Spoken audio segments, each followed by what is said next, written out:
Herkese selam arkadaşlar. Bugün ETS 2'deyiz. Ancak şöyle oynanış olarak değil, bilgilendirme videosu olarak bugün karşınızdayız. Ve beklenen son zamanlar, son bir haftadır falan böyle bir video yayınlanmıştı. Türkiye ile alakalı birkaç görsel böyle paylaşılmıştı. Bir video da paylaşılmıştı. Sonradan SCS artık kendisi de yayınladı bunu. Muhtemelen bu bir sızıntıydı bence o video. Bu kadar çabuk çünkü hemen çıkacağını ben zannetmiyorum. Çünkü önümüzde çok fazla 2-3 tane falan çıkacak bir harita DLC'si var. Bu kadar erken bunu duyurmazlar düşünüyorum. Bence o ilk yayınlanan video sızıntı videosu gibi bir şeydi diye tahmin ediyorum. Sonradan SCS kendisi de yayınladı. Kendisi yayınladıktan sonra tamam dedim ben de. Geliyor yani, bu fake bir video değil. Bugün ayın 15'inde, yani 15 Nisan'da bundan 1 saat, 1-1,5 saat önce falan SCS YouTube'da, Instagram'da falan Soul of Anatolia, yani Anadolu'nun ruhu isminde bir video yayınladı ve Türkiye'nin kesin geldiğine dair direkt açıklamalı bir şekilde videosunu yaptı. Ne zaman çıkacağı tabii ki belli değil. Steam sayfası açılmış. İstek listenize ekleyebilirsiniz bu arada. Çıkış tarihi şöyle gördüğünüz gibi duyurulacak yazıyor.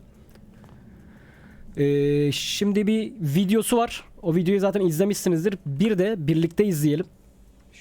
Şöyle yapayım. Bir çıtır küçülteyim. Şöyle birlikte de izleyelim. Şu müziği bir kapatalım.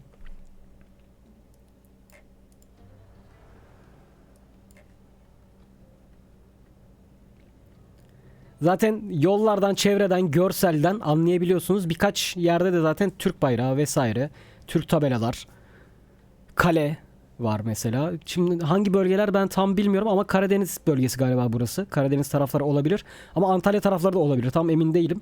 Çanakkale Köprüsü var. Çanakkale 1915 Köprüsü var. Açıklamaları var. Şimdi onları da zaten okuyacağız. Şehir içi görselleri. Türk polis arabası falan geçti. Türk polislerinin olduğu yerleri görüyoruz. Evet, az önce gördüğünüz yer işte Kapadokya'nın olduğu bölge. İstek listenize ekleyebilirsiniz diye görselleri de düşmüşler. Steam'de de bu görsellere bakabilirsiniz. İşte Çanakkale Köprüsü. Dünyanın en uzun köprüsü bu arada. Yani ben öyle biliyorum. Öyle yazmışlar çünkü açıklamasına, ben de öyle biliyorum ama yanlış olmasın yani.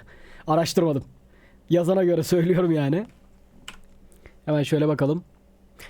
Buralar bilmiyorum ne taraflar ya. Yani Antalya tarafları falan da olabilir. O dağ yolları falan vardı biliyorsunuz orada böyle. Oralar da yapılmış olabilir. Şöyle görselleri bir göz atalım. Sonra açıklamasına bakacağız. Şurada gördüğünüz gibi zaten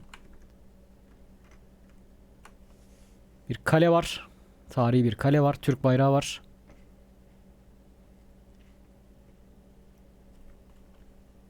Bakalım başka çevrede gözüme takılan bir yer.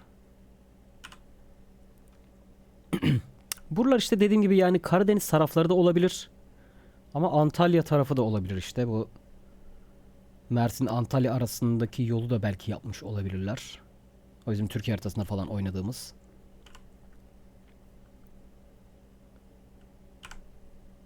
Evet. Görseller bunlar.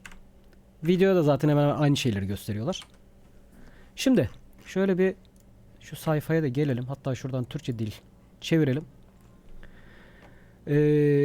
Anadolu'nun ruhunu tanıtıyoruz diye başlıyorlar. Geçen hafta topluluklar arasında köprü blog yazımızda neyi ima ettiğimizi merak ediyor muydunuz? Biz zaten tahmin ettik yani, de onu ima etmeyi geç. Biz zaten biliyorduk yani neyin geleceğini. Bazılarınız doğru bir şekilde 1915 Çanakkale Köprüsü'nü tanıdı. Bu köprü topluluğumuzu her zamankinden daha da yakınlaştıracak ve şimdi ETS 2 için bir sonraki harita genişletmesinin oyuncuları Türkiye'nin kalbine götüreceğini duyurmaktan heyecan duyuyoruz. Dur bak. Bir sonraki harita genişletmesi. Ama bir sonraki Türkiye olmaması lazım. Yani bir sonrakini Iceland diye duyurmamışlar mıydı? Yer değiştirmiş olabilirler. Yani bu doğru bir çeviri ise bir sonraki harita genişletmesinin oyuncuları Türkiye'nin kalbine götüreceğini duyurmaktan heyecan duyuyoruz diyor. Olabilir. Yer değişikliği yapmış olabilirler de bak. Bunu bilemedim bak şimdi. Ben çünkü 2-3 tane var zaten sırada bekleyen. Bu herhalde üçüncü ya da dördüncü olur diye tahmin ediyorum. Bunun gelmesi 2-3 sene. Belki 4 sene sürer diyordum ama sıralama olarak düşündüğüm zaman. Ama böyle bir yazıyı da şimdi fark ediyorum. İnşallah öyledir. İnşallah bir sonraki odur. Çünkü bir sonraki eğer o olursa Kasım ayında falan harita DLC'leri çıkıyor biliyorsunuz. Ekim sonu, Kasım o civarlarda çıkıyor. Kasım ayında yeni DLC Türkiye olabilir. Yani Anadolu'nun ruhu DLC'si diye isim koymuşlar. Güzel bir isim. Bence güzel olmuş. Bu engin kültürel açıdan zengin bölge güneşli kıyıların yükselen dağlarla ve açık ovalarla buluştuğu çarpıcı zıtlıkların diyarıdır. Batının zeytinliklerinden Akdeniz'in pırıl pırıl sularına her dönüşte yeni bir manzara keşfetmenizi bekliyor. Yani yani galiba bunlar tüm Türkiye haritasını getirecekler. Benim anladığım bu. Çünkü bayağı bir bölge söylüyorlar. Yani yükselen dağlar, açık ovalar, Batı'nın zeytinlikleri dediği Ege bölgesi. Yani Ege bölgesini söylüyor. Akdeniz bölgesini söylüyor. Akdeniz'in pırıl pırıl suları diyor. Benim gördüğüm kadarıyla zaten İç Anadolu bölgesi falan olacak. Benim gördüğüm yani o görseller şeydeyse Karadeniz tarafı da var. Sanırım bunlar gerçekten tüm Türkiye'yi getirecekler. İnşallah öyle olur yani. Böyle parça parça getirmezler inşallah. Ya da atıyorum Türkiye'den işte 81 il var. Zaten 3 tanesini koymuşlar da biliyorsunuz. Edirne, Tekirdağ, İstanbul vardı. Ne bileyim 10 tane koyup inşallah bırakmazlar diyorduk ama benim anladığım kadarıyla bunlar hepsini getirecekler. İstanbul'un hareketli sokaklarından bu genişlemenin en doğu noktası olan Aksaray'a kadar kargo taşımacılığı yapın. En doğu noktası Aksaray. He. Bu genişletmenin en doğu noktası diyor. Aksaray'a kadar mı yapacaklar? Ama ilginç olmaz mı? Abi, bir ülkenin yarısını mı yapacaksın abi ne bileyim. Biraz ilginç olmaz mı? Rota dünyanın en uzun asma köprüsü olan aynen bak yine doğru hatırlıyormuşum. Dünyanın en uzun asma köprüsü olan 1915 tarihli Çanakkale Köprüsü ve Anadolu'ya açılan etkileyici Yavuz Sultan Selim ve Osman Gazi köprüleri gibi mühendislik harikalarıyla başlıyor. Evet hayırlı işler. Yavuz Sultan Selim, Osman Gazi bu köprüler de gelecek. Yolculuğunuzun kalbinde bölgenin hayati bir kavşağı olan başkent Ankara yer alıyor. Evet, Ankara da geliyor. Kısa süre sonra yol sizi pırıldayan Tuz Gölü'nün yanından veya büyük otellerin kargo teslimatlarınıza güvendiği canlı turistik şehirler Antalya ve Alanya'dan geçirebilir. Yani Tuz Gölü, Antalya, Alanya o bölgeler gelecek. Kuzey ve güneydeki muhteşem sahil yollarında denizin korkulukların hemen ötesinde parıldadığı manzaraların keyfini çıkarın ve dik yokuşlar, keskin virajlar ve nefes kesen manzaralar sunan zorlu dağ yollarından maceraya atın.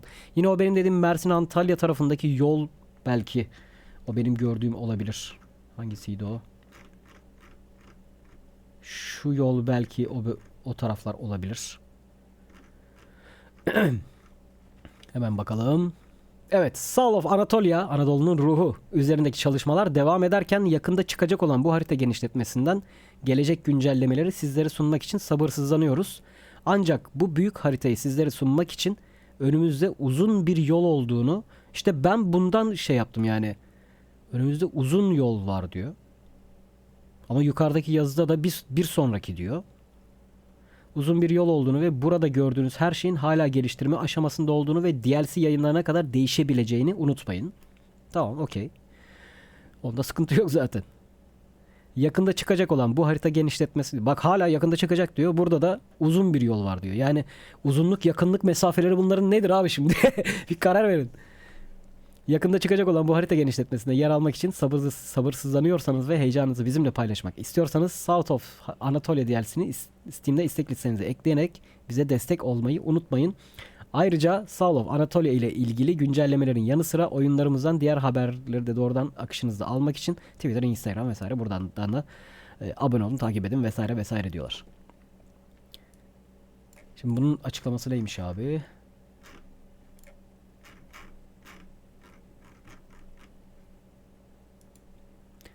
Çekicinize atlayın Anadolu. Tamam o yukarıda okuduğumuz şey bu ya. Değil mi? Bakayım. Ha şurası işte. Çekicinizi atlayın ve Anadolu'nun ruhuna doğru unutulmaz bir yolculuğa çıkın. Türkiye'nin kalbi sayılan geniş ve kültürel açıdan zengin bu bölge güneşle yıkanmış kıyıların görkemli dağlarla ve uçsuz bucaksız ovalarla buluştuğu benzersiz bir coğrafya. Batıdaki zeytinlikler az önceki yazın aynısı, sadece başlangıçta birazcık değişiklik yapmışlar. Bu genişleme bakın ortamını sizi İstanbul'un hareketliliğinden aynen.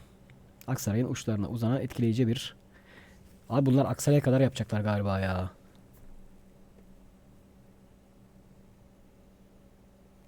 Vallahi ben sanırım öyle düşünüyorum. Yani İstanbul'u genişletecekler. İstanbul'la alakalı bir planları var. Benim anladığım kadarıyla. İstanbul genişleyecek. Ama Aksaray'a kadar yapacaklar diye tahmin ediyorum. Çok bastıra bastıra yazmışlar yani. En uç noktası Aksaray diyor yani. Şurada da. Neredeydi o? Yukarıda mıydı? Şurada mıydı?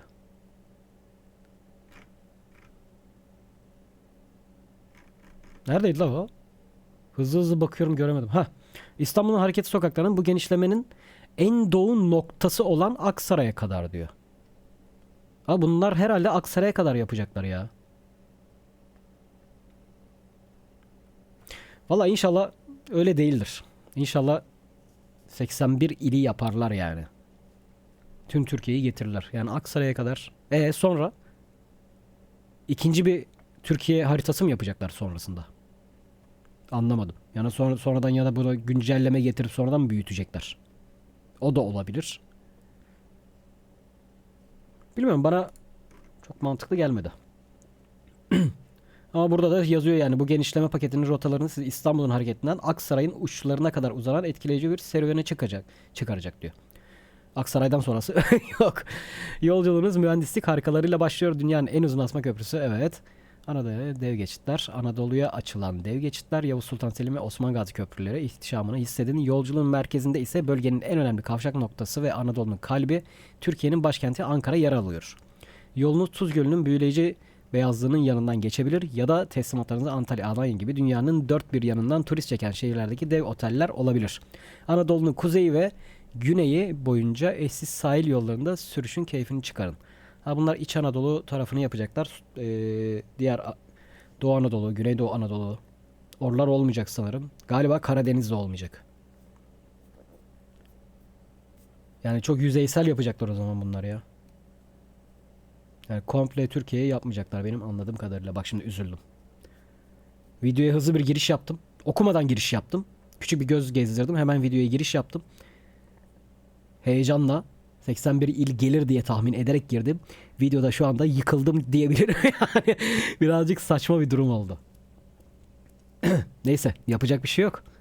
Yani umuyorum hepsini getirirler ama vazgeçerler bu şeyden. Ama buradaki yazılana göre de hepsini getirmeyecekler. Yani Akdeniz gelecek, Ege tarafları gelecek. Ya belli başlı şehirleri koyacaklar benim anladığım kadarıyla. Her şehir konmayacak sanırım. İnşallah bundan vazgeçerler dediğim gibi. İnşallah tüm Türkiye'ye gelir. Ben yanlış anlıyorum. Umarım. Umarım ben yanlış anlıyorumdur. Diyelim geçelim. Evet arkadaşlar, o zaman hayırlısı diyelim. Ne diyelim yani? Diyecek başka bir şey yok. Türkiye haritası geliyor. Ama nasıl geliyor artık önümüzdeki günlerde göreceğiz ya da çıktığı zaman göreceğiz artık. Nasıl olacak bilmiyoruz. Herhalde yine bir erken erişim gönderirler öncesinde. Test etme şansı yakalarız yani harita çıkmadan. Erken erişim iyi oluyor, keyifli oluyor yani. Erkenden başlıyoruz oynamaya, tanıtıyoruz herkese. Güzel oluyor.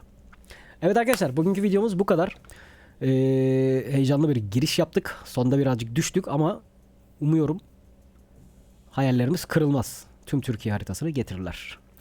Evet, izlediğiniz için teşekkür ederim. Beğendiyseniz beğen butonuna basmayı unutmayın. Bir sonraki videomuzda görüşmek üzere. Kendinize iyi bakın ve hoşçakalın.